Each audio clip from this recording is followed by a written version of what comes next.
इसी दिन हमारा भारत का संविधान लागू हुआ था। हमारे ऊपर उन लोगों का दबदबा भी बना हुआ है कि पढ़ने का अधिकार कहीं न कहीं हमारे संविधान को बदलने की भी कोशिश की जा रही है।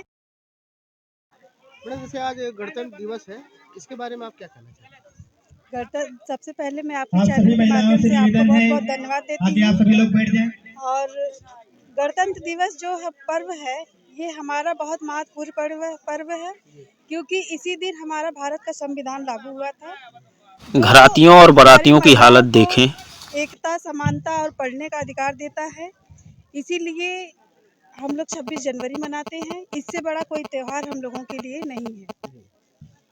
जैसा कि आज़ादी 1947 को 15 अगस्त 1947 को मिल गई थी और 26 जनवरी 1950 को जो संविधान लागू हुआ था, तो पूर्ण आज़ादी आप किस डेट को मानते हैं? पूर्ण आज़ादी हम लोगों को 26 भारत का संविधान जब लागू हुआ था, उसी के बाद ही हम लोगों को आज़ादी मिली थी। लेकिन कहीं न कहीं हम लोगों की भी कमी है कि कुछ लोग ऐसे हैं कि हमारे लोगों को भटकाने का काम करते हैं। इसी की वजह से और हमारे ऊपर उन लोगों का दबदबा भी बना हुआ है, क्योंकि हमारे लोगों की कहीं न कहीं उसमें कमी पाई जाती है। तो महिला शिक्षा और महिला जागरूकता के बारे में आप क्या कहना चाहती हैं, जबकि आप खुद एक महिला हैं और महाप्रधान हैं? जी। हमारी महिलाओं को मैं यही कहूँगी कि आप लोग ज़्यादा से ज़्यादा सीरियल और टीवी ना देख करके आप लोग पढ़ाई पे फोकस करिए, क्योंकि एक मुद्दा हमारा जो एक अधिकार जो हमें बाबा साहब ने दिया है पढ़ने का, हम लोग उसको पढ़ करके हम लोग आगे बढ़े और अपना जो हक और अधिकार है हम लोगों को स्वयं लड़ना होगा, क्योंकि जो बाबा साहब तो हम लोगों को संविधान दे के चले गए, लेकिन कहीं न कहीं हमारे संविधान पे प्रहार किया जा रहा है, क्योंकि इसलिए उस पे प्रहार किया जा रहा है कि हमारे लोग उसको पढ़ करके आगे बढ़ रहे हैं। उनके जो अत्याचार है उसका जवाब देने का भी काम करते हैं।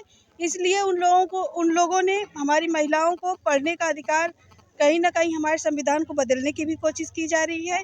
इसीलिए अपनी महिलाओं से मैं यही कहूँगी कि आप लोग खुद पढ़िए और अपने बच्चों को भी पढ़ाइए, अच्छी डिग्रियाँ हासिल करिए। हमारे ही बीच से कहीं न कहीं हमारी महिलाएँ डॉक्टर, पीसीएस, इंजीनियर तक बनती हैं। हमारी महिलाओं को मैं यही कहूँगी कि आप लोग अपना भविष्य स्वयं सुधारिए। यही आप कह रही हैं कि हमारी महिलाएं संविधान के बदौलत डॉक्टर, इंजीनियर, आईएएस, पीसीएस बन रही हैं।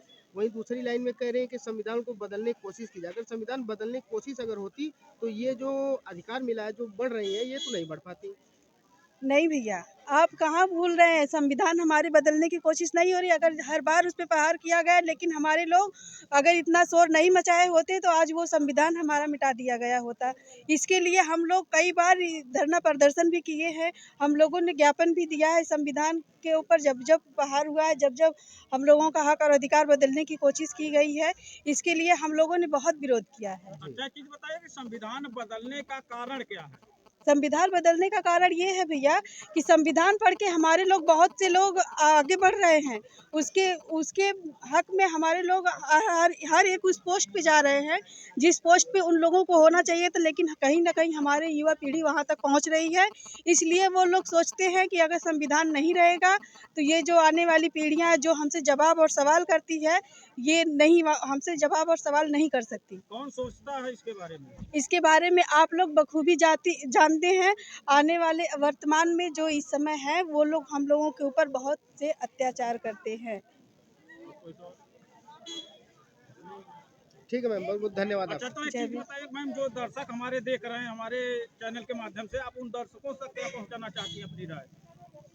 दर्शकों से मैं यही कहना चाहती हूँ कि आप लोग देखिए और इस चीज़ को समझिए, अपने घर में भी बताइए। इसी के साथ सभी लोगों को जय भीम, नमो बुद्धाय करती हूँ। बहुत धन्यवाद।